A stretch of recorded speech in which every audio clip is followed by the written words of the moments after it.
So doon nagsimula yung corruption. So yung corruption, ito ibang klaseng corruption to dahil hindi na iniintay na ma-implement yung proyekto, hindi na iniintay na mabid yung proyekto, basta't lumabas yung proyekto doon sa NEP o lumabas later on sa GAA o sa HGAB, bayad ka na ng 20% po.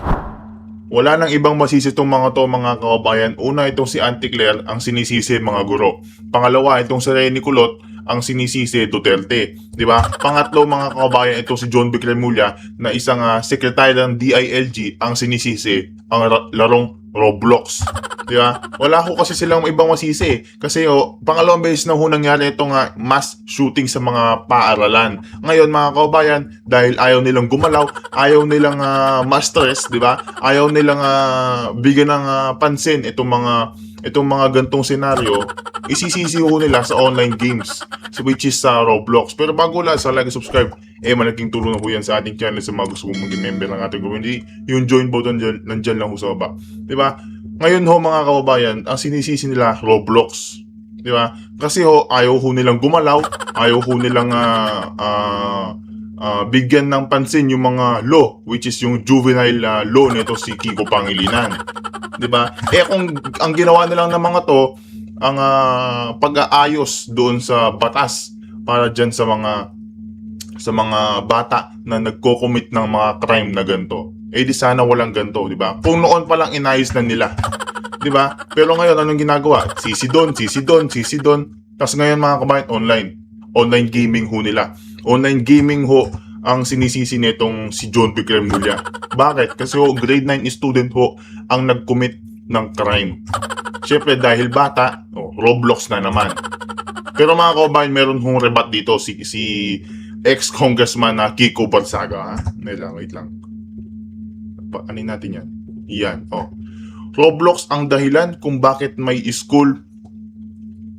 Uso rin naman yung Roblox noong panahon ni Duterte. Bakit walang krimen noon?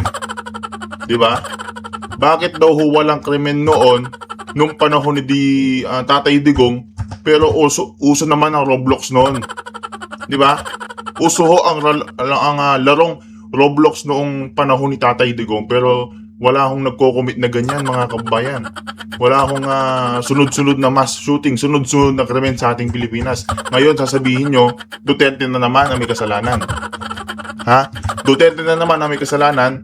Ha? Si Tatay Digong na naman ang may kasalanan kung bakit pinapost niya ang tawag dito, pagiging violente ng isang bata, pagiging violente ng isang mamamayang Pilipino. Duterte na naman. Di ba? Kaya ako mga kabayan, talagang pabor ako dito sa Duterte governance style. 'Di ba? Sigurado ako lahat ng mga kriminal diyan takot na nun. Kung itong si VP Sara ibabalik yung Duterte governance style. 'Di ba? Mga kabayan, pabor ho ba kayo doon sa Duterte governance style? Pabor ho ba kayong ibalik yun? Pero kung ako tatanungin mga kabayan, pabor ho akong ibalik yung Duterte governance style. Bakit? Para maiwasan yung mga ganito. Lagi sa Duterte ang sisi, sa Roblox, lalo na mga guro. Diba? Guro mismo ang sinisisi mga kabayan. Maraming nagalit na guro noong nagsalita itong si Auntie Claire. Diba? Pero ano ngayon ang pinapalabas? Imbis na humingi ng tawad sa mga guro at talagang ginaslight niya pa yung sarili niya. Talagang yung sinabi niya doon sa first press conference niya nung sinisi niya yung mga guro, talagang pinanindigan niya pa. Diba? Wala daw ho siyang sinabi na masama. Wala daw ho siyang sinisi na direkta. Diba? Ngayon mga kababayan, nakikita natin na tila bagang wala silang ang tawag dito, masisi, ayaw nilang masisi mga sarili nila, ayaw nilang gumalaw patungkol dito sa mga krimen na nagaganap sa mga mass shooting sa paaralan. Ngayon ho, isisisi ho nila sa online gaming, which is yung Roblox ho. Diba? Pero tama naman nga itong sinabi nito si ex-congressman Kiko Barsaga na uso ang Roblox noong panahon ni Tatay Digong, pero wala naman nga talagang nagko-commit na gantong mga mass shooting diyan sa mga paaralan, di ba? Kaya mga kababayan, yung mga sinasabi nitong si John B. Cremulya, Auntie Claire, 'di ba? Reynico, lalo na 'yan, si Reynico Lot, 'di ba? Talagang di ko alam kung concern ba sila sa mga mamamayang Pilipino o concern lang sila para sa mga sarili nila. 'Di ba? Lahat ho ng mga papasok niyo diyan sa paaralan tila mayroong takot o may trauma na tuwing papasok sa mga paaralan kasi ho dito sa mga mass shooting na to. Tapos ang sisisihin lang ho nila ay ang online gaming. So kung binan itong Roblox, kung binan na itong larong Roblox na to mga kababayan, sa tingin nyo ba mababawasan na talaga ang krimen sa Pilipinas? Ha? Kung ibaban ang Roblox, mababawasan na ba? Pero sa akin hindi. Mababawasan lang yung mga krimen mga kababayan kung ibababa ng 10 years old yung juvenile law nitong si Kiko Pangilinan. Promise, wala magko-commit ng crime. Promise ako. Tsaka yung mga paaralan mga kababayan, bigyan nyo mga sundalo, hindi security guard na nagche-check lang ng bag tas sinusundot. Di ba? Bigyan nyo sundalo.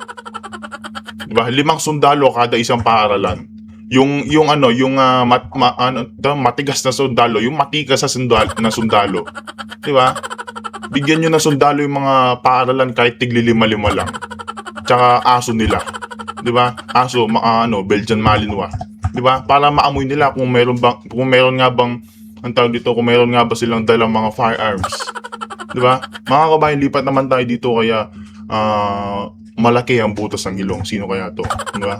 Magandang araw. Sa araw po na ito, 'di ba? kailangan po nating pumili. Oo. Kung para ba tayo sa tama Talagang ganap na ganap 'to mga kababayan. Talagang pag nagsasalita 'to, talagang ganap na ganap. Ulitin na. Ayan, sige, tuloy na lang natin. o para sa mali. Oo. Kung para ba tayo sa katotohanan Oo. o sa pagtatakip ng katotohanan. Talagang Kung para tayo sa pananagutan o sa walang pananagutan. Kung para tayo sa kasalukuyan at hinaharap Oo. o sa madilim na nakaraan. Sa mga susunod pong mga araw, hahayaan po nating magsalita ang ebidensya. Hahayaan po nating Magsalita ang ebidensya. Ang hihina nga ng mga ebidensya nyo sa mga article na sinusumiti nyo diyan sa plenaryo, di ba? Nahihirapan na nga kayo tumagos kila Atty. Vinluan, Atty. Narbasa, Atty. Michael Powa, at Atty. Season. Tapos dumagdag pa ito si Atty. Lyndon Baquel at saka ito si Atty. Ferrer. Mas lalo kayong hindi nakatagos. Di ba? salita ang katotohanan. Oo. Kaya samahan niyo po kami. Oh, di ba? Naghahanap ka ng kakampi mo. Di ba? Wala kasi kayong kakampi. Naghahanap kayo ng mga kakampi nyo. Yung mga bias na vlogger nyo. Sige, hanapin nyo yun. Yung mga bias na vlogger nyo dyan, yung mga bayaran nyo, sige, yun yung hanapin nyo. Di ba? Piliin ang tama. Piliin ang katotohanan. Sa tingin nyo, tama yung ginagawa nyo. Di ba? Sa tingin nyo, tama yung ginagawa nyo. Piliin ang pananagutan. Oh. At sa hulit-huli, piliin ang bayan. Maraming salamat. Magandang araw. Ulitin natin yung sinabi niya dito, ha? Tingnan niyo yung sinabi niya dito. Magandang araw. Oh. Sa araw po na ito, kailangan po nating pumili. Ano? Kung para ba tayo sa tama Oh. Lahat ng mga sasabihin niya dyan, mga kababayan, lahat ng sasabihin niya dyan, nandun siya, pero yung against. Lahat ng hindi tama, lahat ng, kasalukuyan. lahat ng, Tayo sa lahat o ng sa- hindi katotohanan, nandun ho sila. Sa lahat ng hindi tama, sa pinaglalaban ng mali, lahat ho nandun ng prosecution team. Kaya yung mga matatamis sa salita nito si Ridon, wag ho kayong maniwala. Wag ho kayong magpakuha sa matatamis sa salita ng mga to. Basta lagi pagkatapos ng impeachment trial, may press conference ho sila para patunayan na nanalo sila doon sa day na yon. Pero ang totoo, di ba? Ang totoo, anong totoo? Di ba? Anong totoo? Hindi sila nakakatagos sa defense team. Dito kay Atty. Michael Powa at sa mga ibang defense mga ibang nakabilang diyan sa defense team. Di ba? Basta lahat ng mga against sa sinasabi nito si Ridon, nandun ho lahat ng mga to. O, sige, gagawin kitang display para sa ating video ngayon, ha? Gagawin ko tong display mga kababayan para makita niyo yung kapugian niya. Oh, di ba? Lipat tayo dito mga kababayan. Kaya Representative Toby Chanco, talagang kaliwat kanan ho ang pag-i-interview dito kaya Representative Toby Chanco dahil sa ginawa niyang pagdidebate dito kaya Representative Swangsing, di ba? Dahil ho sa ayaw ho nilang imbestigahan o ayaw ho nilang isala sa pre-plenary yung 30 billion funds dahil ho meron daw ho unprogrammed funds na pumapasok o sinisingit itong mga congresswoman diyan sa House of Representatives. Kaya ngayon mga kabayan sa panahon ngayon maging mapagmatsyag ho tayo dahil sigurado tayo itong 2027 budget magiging 2028 budget. Paano? Gagawin ho nilang magiging na ho campaign budget itong 2027 budget. 7 trillion ho ang budget ng 2027. Baka mamaya mabulsa na naman to. Di ba? Mabulsa na naman dyan sa Crocodile Farm, dyan sa House of Representatives. Di ba? House of Representatives hanggang sa Office of the President. Di ba? Kaya mga kababayan, maging mapagmatsyag ho kayo. Lagi ho kayong tumutok dito sa PH News to. Kaya, di ba, baka mamaya yung 7 trillion na yan, papunta lang sa kanilang mga bulsa. Dahil magti-2028 na ho, at mag-e-election na baka mamaya maging campaign money o election money yung 7 trillion pesos na yan para sa 2027 budget. Direkta na ho tayo dito mga kababayan. G! Ngayon po, taon-taon, trilyon-trilyong piso ang inilalaan para sa mga proyekto ng gobyerno mula sa mga tulay, kalsada hanggang sa flood control. Ngunit paano nga ba nabubuo ang General Appropriations Act at saang mga yugto posibleng pumapasok ang korupsyon at tinatawag na insertions? Ngayong araw, hihimayin natin ang budget life cycle kasama si Congressman Toby Tiangco gamit ang pinakabagong aligasyon ng Ombudsman bilang gabay sa ating pagsusuri. Nako, Kong Toby, welcome po. Hi. Nako, salamat po. Good afternoon. Yes. So, good afternoon, good morning. Sa ilang parte ng mundo, kung nasan man kayo, andito po si Representative Congressman Toby Tiangco ng Navotas Lone District po. Ayan. So, kamusta na po pala ang nangyaring budget or nagaganap na budget ngayon magaganap na budget sa Kongreso? Nagsimula kami nung Monday. Opo. At may dalawang issue ako na ni-raise doon. Okay. Number one is yung budget ng House of Representatives, yung budget namin mismo. Hindi siya dumadaan sa parehong proseso na pinagdadaanan ng ibang mga ahensya. Okay. Kasi yung ibang mga ahensya, dalawang stage siyang pinagdadaanan nila. Isa yung budget hearing doon sa committee, which is pre-plenary. Ibig sabihin, bago pumasok sa plenaryo. No? At pangalawa is yung sa plenaryo. Kaya question ko, dahil yung budget ng House of Representatives, diretso na sa plenaryo. Ang malaking pagkakaiba ng dalawa, dahil doon sa pre-plenary o doon sa committee, doon yung napapanood ng ating mga kababayan na ang mismong tinatanong ng mga congressman ay yung cabinet secretary. Kasi doon sa budget hearing sa committee level, pwede magsalita yung cabinet secretary. Ngayon, pagdating sa plenary, di ba hindi na pwede magsalita yung cabinet secretary na andun lang sila sa likod at ang sumasagot is yung vice chairman ng Committee on Appropriations na assigned to defend that budget. So bakit napakahalaga ng pre-plenary muna? Kasi sa pre-plenary, doon pinapaliwanag ng lahat ng nagrepresenta ng budget is kung paano ginastos yung previous budget, for example, this year, papaliwanag nila kung paano nila ginastos yung 2025 budget, ano ang status ng 2026 budget na kanilang ginagastosan, at pinakamahalaga is ano ang plano at programa nila for 2027, kaya sila humihingi ng ganitong halagang budget, di ba? So, parang, para maintindihan ng ating mga kababayan, parang ano yan parang yung anak mo na magpapasukan, hihingi sa'yo ng panggastos, siyempre ang unang tatanungin mo is, paano ba ginastos yung budget ng isang allowance, taon? Allowance, ganon. At tapos, sa tanong mo ngayon, kamusta ba yung pag-aaral mo ngayong taong to? Ngayon, pag nasagot na yan, tsaka mo na sasabihin, o sige, magpatuloy ka ng pag-aaral kasi maayos naman yung ginagawa mo. Eh kung hindi pumapasok yun, malamang sabihin mo, Yeah, huwag tsaka ka muna walang mag-enroll, resulta. di ba? Yes. So, walang resulta. So, ganun po yun. So, ang masama doon sa house, hindi na sila dumadaan sa prosesong yun. Lumalaktaw na nila at pagdating sa plenaryo, sasabihin na lang nila, ito'y kailangan budget for 2027 without explaining paano ginastos yung 2025, paano yung ginagastos yung 2026, at ano ang plano at programa kahit kailangan yung budget na yun. At number 1 yan. Number 2, napakalaki kasi na dinadagdag ng budget ng House. Doon sa proposed NEP noong 2025, 16 billion ang NEP. Pero nadagdagan ng 17 billion. So umabot ng 33 billion Yes. yung budget ng House. Ang problema pa doon, mas malaki yung dinagdag kaysa doon sa nakaraan. original. Yes. Doon sa original budget. Ngayon, pagdating sa 2026, ganun din, 16 billion, dinagdagan ng 10, so naging 26 billion. So ang lalaki ng ng halaga eh, di ba? So dapat ipaliwanag yan sa pre-plenary, doon sa committee level. Pero ayaw nila. Yun nga. So, kulang talaga po tayo sa transparency. Yes. Cathy, and di ba kung ayaw natin ng corruption, Opo. dalawang bagay ang mahalaga. Accountability, pero hindi mangyayari accountability kung walang transparency.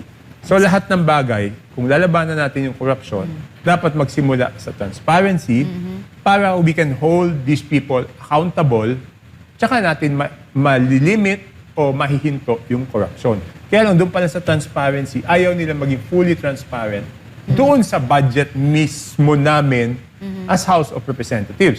Pero gusto nila, yung ibang mga ehensya, sumunod sa prosesong gano'n. So may double standards, di ba? Yes, Ibig sabihin, yes. dapat pareho ang pamantayan sa sarili namin at doon sa mga humihingi ng budget na maaprubahan doon sa House of Representatives. At dapat mas more nga. Na Hindi, mas tama ka. I mean, at the responsible, very least, dapat Yeah. pantay.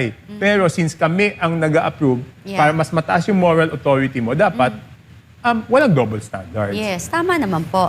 Kasi po, 'di ba yun nga yung nagiging yung nagiging problema sa NEP kasi walang documents, no? Hindi nila paano niyo yan ino-audit? Wala talaga. Hindi, yun nga eh. Kaya napakahalaga. Yeah. Kasi yung NEP, libro siya na puro numero. Opo. Puro numero.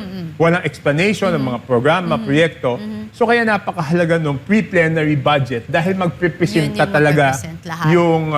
yung mga secretary doon sa kanilang mga nagawa noong nakaraang taon, yung ginagawa sa kasalukuyang taon, at yung mga plano nila para sa ating mga kababayan, kaya kailangan nilang gumastos ng ganitong halaga. Oh, wow. So kaya dyan po din, Kong Toby, pumapasok yung mga insertions. Hindi, later Hindi on pa yun. Later on pa yun. Sa BICAM pa yun. Okay, BICAM sa pa yun. BICAM pa yun. Medyo huli pa yun sa proseso. okay. Ito na, handito pa lang tayo sa step 1. Okay. So ngayon po, pagkatapos yan, ano ho yung susunod na ginagawa ninyo? Kung kunwari, yung sa NEP, paano ho yan, kunwari na pag-uusapan, na aprubahan, tas bago pumunta siya ng BICAM, bago siya So ganito po yan. Ang mangyayari pagkatapos ng number 1 step, no? Committee hearing, budget Yes. briefing. Okay. Number 2 step is yung plenary. Okay? Number 3 step is yung amendments, proposed amendments. Na dati nakatago yung amendments sa small committee. Ngayon, last year, simula nung pinilit natin, ako yung nagpumilit dyan na dapat yes. walang small committee, ipropropose yung amendments sa plenaryo. Okay. Pagkatapos ng amendment, pagbobotohan yan ng second reading. Pagkatapos ng second reading, pagbobotohan ng third reading. Okay. At yung resulta nun, yung maaaprovahang version, ang tawag po doon is House General Appropriations Bill. HGAB for short. Yes. Pagkatapos ng HGAB, magpapasa rin yung Senate ng kanilang version. Yung Senate General Appropriations Bill. Yes. No? Since hindi naman siya magiging pareho, lahat naman ng batas na pinapasa na hindi pareho, kailangan dumaan sa BICAM. So kung ano yung mga bagay na magkakaiba, yun ang i-reconcile ng House panel at saka ng Senate panel para mag-agree sila kung ano yung magiging final version ng General Appropriations Bill. Ngayon, pag yung General Appropriations Bill na finalize ng dalawa at nagkasundo sila na yung mga hindi pinagkakasunduan ay mapagtugma nila, yun naman ang papadala sa Malacanang para pirmahan ng Presidente at siya ang magiging General Appropriations Act. Yun po. Okay. So mahaba po yung proseso niya. Oo. So yung BICAMs, papasok siya, yung bicameral committee. Iyan yung maliliit na grupo like yung House of I think Representatives. 11 yata sa House, 11 yata sa Senate. Hindi ko sure yung Opo. number kasi never ako naging BICAM eh. So pag More or after less. na, ano una-una, GAA, BICAM? Hindi, BICAM muna, Okay, then GAA. BICAM muna. Opo. Pag nag-agree sila, yun na magiging General Appropriations Bill. Okay. Pag napirmahan na ng Presidente, tsaka pa lang siya magiging General Appropriations Act. Okay. Ayan mga kababayan, kaya tayo nagtatanong para at least matuto tayo bilang mamamayang Pilipino at nagpapasalamat tayo kay Kong Toby Tiangco na nagpapaliwanag dito. Yes. So, after nun, yung GAA, sino ho talaga yung nagdidesisyon dyan na para maaprubahan? Kasi ang dalawa yan eh, yung House Speaker at saka Senate President usually. Hindi, ganito. Yung GAA, okay, pag naging General Appropriations Bill siya na dumaan na sa BICAM, Opo. okay, pupunta siya sa Presidente. Okay. Yung Presidente now can check whether meron siyang ayaw na items, pwede niyang i-line item veto. Yun yung ginawa last budget na may mga items doon, tinanggal niya. Nasabi niya, ito, hindi dapat, bago niya pirmahan. Ngayon, pag napirmahan na niya, magiging General Appropriations Act. Pag naging General Appropriations Act, yun ay i-implement ng gobyerno, ng mga proyekto. Ngayon, kasi, meron kasing ano, no, sinasabi sila na, katulad nito, kasi I did some research na may mga, yung NEP kasi, na hindi dokumentado, ginagamit umano ng proponent o mga maimpluwensyang opisyal para sa kanilang kapangyarihan upang hikayatin mga opisyal ng DPWH. Dati yon. Yung Ngayon, dati hindi kasi, na. I mean, dati alam ko, ngayon titignan natin kung ginagawa pa o Nag-iingat na hindi. Yeah. Hindi, dati kasi, di ba, ang ginagawa ni Saldico is, yung NEP pa lang, sinisingit, okay, for example, Yeah. may contractor lalapit kay Saldico. Sabihin niya, Kong Saldi, gusto kong magkaroon ng 1 billion worth of projects. Yeah. Okay. So, ang gagawin niya, ililista niya yung mga proyekto. Yung mga proyektong yon, ibibigay niya kay Saldico para maipasok. Ang first attempt kasi na maipasok dyan is Yeah. yung NEP. So, pag nasingit sa NEP, nalabas yung proyekto, ikaw na contractor, magbabayad ka ng 20%. So, kunyari, nabigyan ka ng worth 1 billion worth of projects, bayad ka ng 200 million. Basta't okay. lumabas yun doon. Yes. So, doon nagsimula yung corruption. So, yung corruption, ito, ibang klaseng corruption to dahil hindi na iniintay na ma-implement yung proyekto, hindi na iniintay na mabid yung proyekto, basta't lumabas yung proyekto doon sa NEP o lumabas later on sa GAA o sa HGAB, bayad ka na ng 20% ko. So kaya tinatawag yung undocumented at informal o wish list na mga something like that. I mean, lahat naman may wish list. Ang problema kung yung wish list binabayaran, na binibenta. Because correct, yung correct. wish list should be the projects na makakabuti sa ating bayan. mga kababayan. Yes. Kaya siya napasok doon sa budget. Hindi pa pwedeng napasok siya sa budget dahil may bumili ng halaga at siya yung namili ng Kung proyekto saan. Okay. na wala naman doon sa priority plans and programs ng gobyerno. Kasi, alam mo, mahirap na proseso yan eh. Kung talagang susundin yung proseso, dapat dadaan muna siya sa Municipal Development Council, tapos dadaan sa Regional Development Council, tsaka pa lang siya mapapasok doon sa NEP. Pero yung iba nga, pag binenta, siyempre, hindi na siya dumadaan doon sa So, sa parang regional bahala na. Yes. Palusot na lang. Wow. Grabe, no? So, ganun dati. So, tignan natin kung... Kung makakalusot pa rin yan or magkakaroon pa rin. Hindi, but it all starts with transparency. Yun, tama. So sana po kung magkaroon talaga ng transparency Yes, na we this hope time, so. no? Kasi nakakalungkot, especially nung nakaraang, mga bagyo, nakita naman natin, napakadaming naging biktima ng baha. Yes. At talagang yung Panginoon na nagpapakita sa atin na, I mean, di ba, hindi mo tuloy-tuloy yung ulan for Yes po. 12 or 14 Days. days. Kala ko magpo-40 days, parang sa Bible, di po ba? Ngayon, Hindi, pero isingit ko lang, at least Yes. doon sa Navotas, medyo Oo nga eh. okay Diba kami. usually po yung sa inyo dapat Hindi, mas kami ano expected na mabaha, diba? because Pero we are hindi. below sea level. Yes, that's true. So, pinakita lang natin na ayos yung paggastos ng Yes. pera ng gobyerno. Yun nga kasi I was thinking, wala akong nakita talaga masyado Wala. sa inyo, no? Wala. Ang nakakagulat, yung mga unexpected places, yung pa yung matindi binaha, even Makati. Yes. So, Binaha. pero I mean, to be realistic, ang flood control project kasi madaming components. And sa totoo lang, lahat ng components have to work. Pag may isang nasira, nagkakabaha. Yes. So all of these things have to work at the same time. Oo, konektado lahat eh. Domino effect Yes, no? tama ka. So especially now, yung drainage system natin is not really good, no? That's also isa rin. Yung drainage, first of all, yung sa Navotas kasi, ang ginawa namin, like 7 years ago, na-realize namin na yung drainage systems designed long time ago, hindi na siya applicable kasi because of global warming. Mas malalakas na yung mga ulan. Yes. So yung ginawa namin sa Navotas, yung mga kalsada, naglagay kami ng malalaking box culvert doon. Malalaking kanal, siguro 2 meters by almost 2 meters.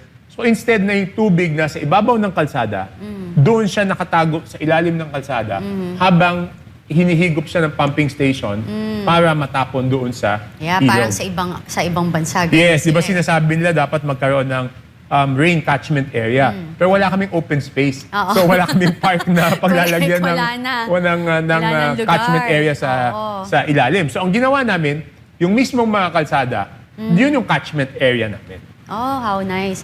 Ngayon, Kong Toby, kasi sinasabi mo, no, na dapat maging transparent tayo para maging accountable yung ating mga leader dito sa Yes. ating bansa.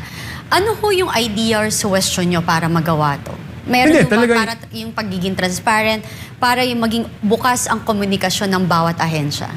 Number 1 talaga sa budget hearing. No? Number 2, yung isang panukala ko last time na ayaw na naman nila is, for example, ikaw, Kathy, gusto mo makita yung mga proyekto para sa distrito kung saan ka nakatira. Yes. Hanapin mo doon sa NEP. Ang hirap hanapin. So gusto ko maging madali para sa mga kababayan natin na pag sinearch nila, for example, Navotas, Lone District of Navotas, Yeah. naka-itemize siya magkano ang budget ng Lone District of Navotas at ano yung mga proyekto. Ginawa. O, Para mga makikita. proyekto. Yes. Oo. Ayaw nilang gawin ganun. Gusto nila, tignan ng mga residente doon sa NEP, yung NEP is 722 pages. Yung DPWH lang. Oh, so, ibig wow. sabihin, kung isang Namotenyo, maghahanap siya ng budget for Navotas lang, kailangan niya pagdaanan yung 722 pages. Grabe naman, pinapahirapan. Kawawa naman yung... Oo. I mean, nahandoon nga, Oo. pero the fact na ayaw mong padaliin doon sa Yes. tao, Para ibig hindi na sabi- i-check. Hindi, para mag-give up na lang sila, Yes, di ba? correct, Naku, correct. hirap naman ito. Oo, may Oo, ganyan diba? pa. Dapat dapat yung pagsisilbi natin yung sa bayan and sa kapwa natin Pilipino bilang mga leaders, sabi mo nga, tama po yung suggestion nyo, is mas mapadali. Isang type lang. Yes, yes. Navotas. Tama. Navotas. Lalabas lahat Opo. ng project Ganun nun, lang, di ba? no? Simple. Opo. Huwag naman yung papabasahin natin sila ng ganyan kakapal na libro tapos sila maghahanap. Yeah. Ngayon, pag-usapan po natin, kasi nabasa ko yung reklamo sa ombudsman. Sabi nila, may malalaking alokasyon na naipapasok or insertion nga. Yung mga panahon ng deliberasyon ng Kongreso sa BICAM. So, madalas po na yun ang yugtong ito dahil sa kawalan ng transparency. Ngayon Yes. po, sa tingin niyo po ba this time, mataas po ba ang pananalig niyo na this time because of everything that na nangyari po sa ating ng nakaraan, natuto na po ang Kongreso at talaga naman po bang magiging transparent na sila at willing silang gawin yan? Hindi, okay. Based sa inyo, kasi kayo huy na sa loob. Hindi, okay. Doon sa BICAM, ginawa nilang open, di ba? Dati Opo, hindi opo. natin napapanood. Yung Yes, BICAM, ginawa yes. nila napapanood natin, di ba? Pero yun pa rin ang tanong ko. If you want transparency, you have to be transparent every step of the way. Of the way. Hindi pa pwedeng hindi tayo transparent, pero sa dulo naman transparent. Hindi pa pwedeng ganun, hindi pa pwedeng selective. Tama, Dapat lahat ng pinagdaanan ng budget maging transparent. So kaya nga, pinipilit ko na yung sa House of Representatives na budget, maging transparent tayo. Because let's give an example. What if 3-5 years from now, may natuklasan corruption doon? Yes. Sino sisihin? Kami rin, di ba? Tama. So bakit ayaw natin busisiin ng mabuti? Kasi later on, pag may nakalusot dyan, lahat tayo masisisi. Damay, which is what's happening now. Di ba? Diba? Nasa airport ako. No? Yun nga ang Diba? DPWH, sinasabi ng mga congressman, hindi, DPWH yan, hindi naman kami Yes. yan. Itong budget ng House, ano sasabihin natin? Hindi na pwede sabihin Yes. DPWH yan o ibang ahensya yan. Kasi kami dapat ang nagbusisi ng budget na Walang yun. lusot sa dami niya. Yes, diba? yes. Yun Kung yung gagawin ng mabuti yung trabaho. oo. So basically, you were saying na, okay, transparent tayo sa BICAM, pero merong mga bagay-bagay na parang hindi transparent Yes, yes. along the way. Yes, So, katulad yung sa House, di ba? Opo. Ngayon, yung sinasabing natin doon sa per district budget, nandun nga, pero mahihirapan yung tao. Sino naman magtsatsaga na Oo, tama. ang residente ka ng nabotas, ang gusto mo lang malaman ano yung papagawa. Pagdadaanan mo ba yung 722 pages na ang liit-liit ng font 8 yata yun, o font 10? Parang ayaw talaga pabasa. Halatang-halata naman kayo, di ba? Di ba? Oo. So, kasi maganda naman yun na at least kahit papano, yung BICAM naging open. Kasi dati tinatawag siyang black box eh. Yes. So na hindi mo siya But pwede the problem there Yeah. is it became open after the corruption. Exactly, yun Ang nga. gusto natin dito, maging transparent para hindi na umabot sa punto Yeah. na magkakaroon ng corruption. Iintayin pa ba natin yung corruption sa House? Saka na naman Saka tayo. natin sasabihin, ay, ganito pala dapat ginawa Yeah. natin. Parang nangyayari ngayon, selective nga. O sige, transparent tayo sa BICAM, pero in between may itatago pa rin. Yun ang problema. So eventually, pag nagka-problema, lulusot. Paano mo lulusutan? Diba? yun ang sasabihin nila na, Diba? Paano mo i-explain? So, whoever did that, sila dapat yung responsible. Yes, Who correct. decided it. Correct. Di po ba? So, marami yung kasing ngayon, marami yung kasing nakaraang budget, mga kickbacks, yung DPWH, mga secret deal, under the table. So, kung kayo po, sa nangyari, dahil kayo kitang-kita nyo at matagal na rin po kayo naging congressman, no? Ano ho ang solusyon na suggest nyo sa Kongreso para, di ba, may narinig nga ako when I was in the airport, may narinig ako na parang may kamag-anak siyang congressman. Sabi daw ng kamag-anak niya, ngayon lang ako naging congressman na nahihiya ako. Kasi kahit wala kayong katulad nyo, wala kayong kasalanan, damay lahat. ako di ako nahiya maging Oo. congressman. Kasi May mga wala ganun, naman akong... wala kang kasalanan. Sila lang Oo. yun, di ba? So Sila parang, lang yun. yung parang naano sila na, kasi because of what other congressmen No, but did. you know, Yeah. if that is their stand, they have to be blamed also partially. Yes, Kasi tama naman. ayaw nila, okay, alam nila may kalokohan. Ayaw nila magsalita. Exactly. Di ba? So, kung ganun na nagiging impression ng tao, it's because nananahimik kayo doon sa mga nangyayari. Kalokohan. Di ba? Actually, hindi ko nga maintindihan, Kong Toby, no? Katulad ninyo, marami rin naman kayong kaibigan dyan. Bakit ho natatakot ang mga kongresistang magsalita? Kunwari, ako ganito na lang kasimple. Ang Pilipino, mapagpatawad, basta't maging totoo ka. Yes. Di po ba? Kung may kasalanan ka, katulad ng sinasabi nila na yung iba na iniipit, hindi binibigyan ng budget, kaya kailangan nilang manahimik, or ginamit lang para daanan yung distrito nila para daanan ng pondo. Daanan. Yung Di po tinatawag ba? nila, yan ang tinatawag nilang either sagasa o parking. Yes. Sagasa, Oh. pag hindi ka Wala kinausap. lang. Yes, diretso. Parking, pag kinausap ka. Kinausap ka. So, sana, katulad yan, darating na malapit na ang 2028, no? Patapos na ang taon ulit, Yes. 2027 na. Ang bilis ng panahon. Oo, mabilis ang panahon. So sana sa ngayon pa lang, end of the year, magsalita na sila na, patawarin niyo ako kasi kasi dalawa yan eh. Ako, in a way, naiintindihan ko na especially mga walang pera talaga. Kayo, may pang-abono kayo. Hindi naman. Oo, so sila, nahihirapan sila kasi hindi sila makapag-deliver. Kasi wala silang... I accept that, no? I Yeah. accept that.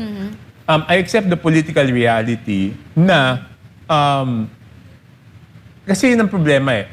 Iniisip nila pag nagsalita sila is baka balikan sila. At mahirap talagang, mahirap, no? Pinagdaanan ko to in the past. Yung pag hindi ka kakampi ng administrasyon, mahirap talaga. Because hindi lang ikaw yung pinapahirapan. Pati yung constituent. Yung constituents mo, no? Yeah. For example, kung yung mga constituents mo ay hindi makakuha ng guarantee letters, masakit yun para sa Yes. sa congressman because makikita mo, yung ibang distrito, natutulungan niya yung mga kababayan niya may sakit. Pero ikaw mismo na congressman, parang ang sakit na pag lumapit sa iyo yung... wala kang maibigay. Walang maibigay na guarantee. Yung guarantee letter sa akin yun yung pinaka-importante. Because yun... Correct. Medicine and Kaya yun talagang nasa ospital. Yes po. So, at alam naman natin, kahit yung may kaya, minsan nauubos yung ipon Yes, dahil exactly. sa Sa pag-na-ospital. No? pag-hospital. Paano pa yung mahihirap nating kababayan? So, alam ko yung naiisip nila. No? Pero dapat din naman isipin nila dalawang bagay. Number one, wala naman silang ginagawang masama. Exactly. Diba? Gusto lang nila maiayos yung sistema. Number two, lahat ng mga nakikipag-usap sa akin, pag kinakausap kasi ako na, okay yan yung ginagawa mo, kaya lang, tahimik na lang kami kasi baka pag-initan kami, di ba? Ang sagot ko dyan is, Mali yun eh. mapapag-initan tayo habang konti tayo. Exactly. Pero pag mas marami tayo na gusto ng tama, imposible naman, Yes. mahirap pag-initan yung madami. So, Yes. magtiwala lang kayo na mas marami tayong may gusto na gawin yung tama. Tama. Exactly. Di ba? At kaya kayo binoto. Hindi, Kasi pag hindi naniniwala ka yung magtitiwala mga tao marami sa atin gustong gumawa ng tama, ganyan na magiging System. problema mo. Yes, And yes. later on, ikaw din masisisi. Di ba? So, I mean, syempre, I know it's difficult. That's why patient ako mag-explain sa kanila. Kasi Yes. pagkatapos kong mag-question, madami naman sumasabi, okay yan, kaya lang tahimik lang kami. Kayo nang bahala. Well, ako kasi, sa akin kasi, Kong Toby, nung nangangampanya ka at tumatakbo ka, ang dami mong pinangako sa tao. Yes. Na dapat ang loyalty ng bawat politiko ay sa mamamayang Pilipino, hindi sa iisang tao lang. Yes, At correct. I think you said that one time also. Yeah, but na your the problem loyalty is, will not- madami din silang pinangako na tutulong sa mga Yes. kababayan, di ba? Oh, kaso Marami rin hindi- silang pinangako na gagawin proyekto. Pag naipit ka, lahat yun mawawala. So, ang sisisihin ng I'm not defending them. Yes, Ang yes. sinasabi ko lang, yung mga nananahimik, ang sisisihin ng kanilang mga constituents, sila hindi naman yung nang ipit Yun ang problema Kaso ang problema doon, Kong Toby, kasi nga hindi sila nagsasalita. Yun ang problema. Diba? Ngayon, pag magsalita sila na pagpasensya, live or whatever, na pasensya na kayo kasi iniipit po tayo, di ba mas maintindihan sila ng kanilang constituent at iboboto sila. Ngayon, paano ko kayo iboboto? Ako ganon. I mean, in the past, there are so many times na hindi ko kakampi ang administrasyon. Sinasabi ko sa mga kababayan, Yes. pasensya na po. Oo, Medyo iniipit tayo. iniipit tayo. Hindi tayo kakampi. Dahil sasabihin ko exact instant. Yes. Kasi Yung sa totoo. tingin ko, mali ito. Nanindigan ako. Syempre, kung nanindigan kami, may hindi lang ako yung Yes. naparusahan. Pati kayo, pasensya na po. Mas Doon confident maintindihan ako. ka nila. Doon Oo. confident ako. Yes. Maintindihan basta sabihin nila yung Honest. totoo. Yun nga, yung doon mo ulit pumapasok yung transparency. Kasi I've been through that a lot of times. Ganon. Yeah. Explain lang. So, yun na nga yun ako naniniwala rin ako doon. Kasi nakikita naman ng tao kung gaano ka-agresibo yung nangyayari right now, no? No, it's not specific to any Yeah, administration. yes, Sinasabi ko, ang problema sa atin, this has been, parang nakasanayan na yan Cycle na.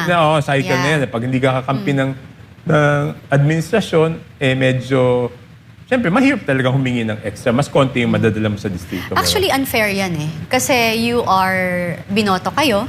Yes, we know it's unfair, but the Diba? reality is But in matagal reality, it's really matagal happening. nang iba yung dapat, iba yung realidad Sabi nga nila, yung dapat, nararapat at hindi dapat, 'di ba? Okay. Ang hirap po, no? So, sa tingin nyo, saan tayo patutungo pag ganito yun nga, sabi nyo nga, nananawagan ka or kinakausap mo yung kapwa congressman Hindi, mo sila na- ang kumakausap sa akin, Sila papatago na. pag okay yan. Pero kami tatahimik na kami, ikaw nang bahala. Nako, so ngayon... Baka mapag-initan kami. Oo, paano ho yan sa mga kababayan, sa mga ating congressman? Kayo po ba'y ready sa darating na eleksyon na karamihan sa aming mamamayang Pilipino gusto namin naninindigan kayo at tumatayo para sa atin. May budget o wala. Kasi mas para malinis natin ang sistema ng korupsyon sa ating, sa ating bansa is kailangan dumami po kayo, katulad ni Kong Toby, na manindigan kahit wala akong budget ngayon, pero sa susunod, 3 taon. Pero mahirap mahirap. I know, pero mahirap mangampanya ng sabi nga, malakan na tutulong sa ating mga bayan. Kaso Kong Toby, maybe it's so easy for me to say because I'm not in your position. But I believe naman na kapag nasa talagang, parang ikaw, pag nasa tama po kayo, talagang yung constituent nyo rin po mismo ay maiintindihan Tama. kayo. Tama ka doon. Tama ka doon. And leadership is always by example, di ba? Yes, opo. If papakita mo sa kanila na kailangan kong panindigan to dahil ito yung tama, magtiwala ka, nagagawin din nila ang tama, lalo na pagdating sa eleksyon. Ako yan lang prinsipyo Yes, ko eh. tama. Pag pinakita mo sa kanila na pinanindigan mo yung tama, maninindigan din silang gawin ng tama. Correct. Kasi magiging parte ka na rin ng sistema eh. Pag gano'n, hindi na magbabago talaga kung walang mag-uumpisa. Kahit parang, alam niyo, Kong Toby, yung ginagawa niyo, kahit sabihin mong 1, 2, 3 kayo, malaking bagay yan eh. Kasi yung mga Pero katulad nakakapagod mo, eh. Oo, kahit naman kami, di ba? Nakakapagod. Pero sabi nga nila, we need to start somewhere. And as long as we're guided by the Lord and ginagawa natin yung tama, eventually, masusubaybayan or susundan ka ng mga tao. Yes. And naninindigan ka kasi. And sana dumami pa yung mga kagaya ninyo po. Sana nga kasi nakakapagod. Oo, kasi- Ilan lang kami doon. Oo, kasi parang balita ako, marami nang mapapalit ang congressman. So, ngayon, Kong Toby, paano ho natin, aside, di ba sabi nyo nga, kailangan transparency, accountability. Ano po ba yung idea nyo pa na pwedeng gawin para maibalik ang pagtitiwala ng publiko sa Wala. sistema? Dito, for this administration, kailangan kung para maibalik yung tiwala, there's only one way, di ba? Na dapat mapakulong sa kasong plunder si former Speaker Martin Romualdez. No? Kahit gaano karami ikulong na DPWH, maliliit na na sabi nga engineer, nila. Yes. na mga contractor, walang, aminin man natin o hindi, ang sentimento ng tao is Iba. hindi babalik yung tiwala kung hindi mapapakulong si former Speaker Yes, totoo Martin naman. Romualdez. Kasi hindi naman magagawa itong pinakamalaking korupsyon sa kasaysayan ng Pilipinas nang walang makapangyarihan tao na nasa likod. Totoo. Hindi kayang gawin to ng basta't DPWH lang. Hindi ka kayang gagawin to ng contractor. Or Sila DPM, sila nasa dulo na eh. Saan ba nagsimula yung corruption? Execution lang sila eh. Oo. They executed. Ibig sabihin, Yeah. kung hindi linagyan ng budget yung proyektong yon, wala silang makokorrupt. Sino ang naglagay ng budget doon sa proyektong yon? Exactly. Si Saldico, di ba? Hindi naman magagawa ni Saldico yon nang Walang hindi approval. alam ni former Speaker Martin Romualdez, di ba? So itong mga kinukulong natin, sila yung nasa dulo Inutusan na eh. lang. Hindi, nasa dulo na eh. Oo. Kaya sila may nakuhang kontrata dahil linagyan ng pondo. Yes, allocated. Oo. Kung wala kang inallocate na proyekto para doon, wala namang kokorapin itong mga ito. Diba? So Yes. dapat ang mananagot ay yung pinagsimulan. Yung Tama. step 1. Exactly. Diba? Kung walang step 1, walang step 4 and 5. Yun lang naman ang sa akin. Ako nga hindi ko maintindihan, ang dami ng lumabas na tao na nagsalita about it, na talagang parte si former Speaker Martin Romualdez dito sa nangyayaring, sa nangyayaring nakawan sa Kabanang Bayan. Ang tagal bago nakasuhan. Ngayon nag-file sila, I think yesterday ata. Hindi, nag-file File ng supplemental affidavit yung company former Sumagot speaker. siya. Hindi, nung una, di ba, pinadalan siya ng complaint. Yes. Sumagot siya nung August 7 ba? Or, hindi ko alam yung exact date. Basta sumagot na siya. Okay?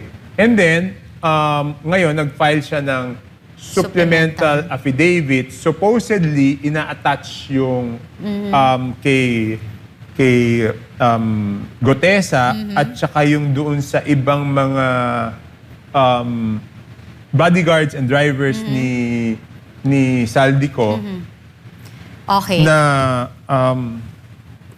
Yung yung na isang supposedly kasama merong ibang statement, no? Okay. So, yun ang inattach nila na sinasabi nila walang ebidensya. Pero nakita ko yung statement ni Ombudsman Boying Remulla. Sabi niya walang epekto yung mga Yeah. walang epekto yung mga yan doon sa lakas ng kaso na hawak ng tanggapan ng Ombudsman. Okay. Kasi yesterday, may nakita ako, if it's right, na yung date niya is, what you call this? 20? 20. Did you see it ba? Then, Yung ano yan? Special Panel of Investigator. Oh, yan Officer, yung ano niya. Yan yung supplemental, pero hindi ko pa nakita yan. Supplemental versus complainant versus, yan. Oo. Tapos July 20 yan. Okay. So, anong masasabi niyo dun sa paglabas ni Gutesa? Kasi sobrang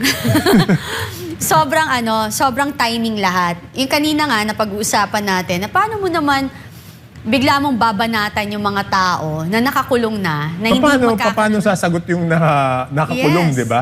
Oo. Hindi nga pwede yata di ba nakita ko si Mike Defensor, minsan Oo. papasok siya sa sandigan, hindi nga siya pwede magsalita. Yes, Eh, correct. siyempre, dali mag-akusa naman doon sa hindi correct. sagot, no? But, kanina nga, you showed me, and I recall na matagal na sinabi na ni Gutesa. ni Mike Defensor Oh, yes. Oo. na sila ang ituturo, na supposedly nagbigay sila ng pera. yeah. So, Nothing new. Hindi na nga rin kami na-surprise. oo, di ba? Then, So, mukhang yeah. matagal na yung Actually, affidavit na yung yun. video na yon, I share it in my Facebook also. Yung dati, pinost din yun ni former Congressman Mike Defensor, na sinasabi doon ni Gutesa, kausap niya yung wife Yes, niya. yes, yun. Yun Yeah, yung ayun, pinapirma siya ng affidavit, pinabasa, binidyo siya.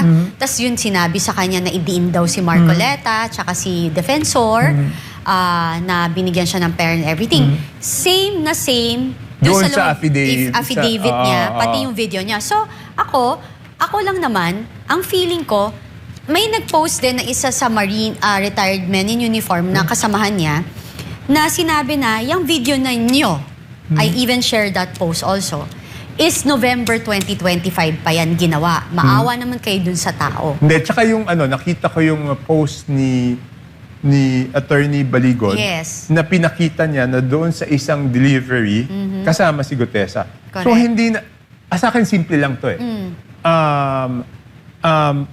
Ang dapat lang gawin ng ombudsman, unsolicited advice, wala na tayong pagtatalunan dito, is yung photo na yon ipa-digital forensics nila. Yes, exactly. So pag pina-digital forensics nila, malalaman kung edited yung photo, kung totoo yung photo. Yes. So kung totoo yung photo na kasama siya sa delivery, wala nang ibig sabihin yung affidavit niya. Di ba? Yes. So yun lang ang dapat gawin ng mga nag-iimbestiga. Pa-digital forensics yung photo na yun. Tapos na. Wala na tayong pagtatalunan. Actually, ako din, yung hamon ko nga, I've posted it, na ipa-forensic din nila yung video ni Gutesa. Ayan, tama ka. If it's recent or it's been edited, kasi makikita rin yun kung kailan or bago lang Yes, ginawa, yes. kung may pinanggalingan. That's very important. Kasi kung matagal na yun, matitrace nila yun. Tama. Yun po. So yun yun ang malaking napakahalaga. Wala nang pagtatalunan Yes, doon sa... Kasi lahat magtatalo-talo eh. Hindi Correct. ganito, ganyan. Oo. Pa-check na lang natin yung mga Yes. ebidensya. Wala Opo. na, tapos na ang pausapan. Yeah. Alright mga kabayan, dyan na ho natin tatapusin itong ating reaction video. Maraming salamat po sa suporta sa ating channel. God bless po sa ating lahat.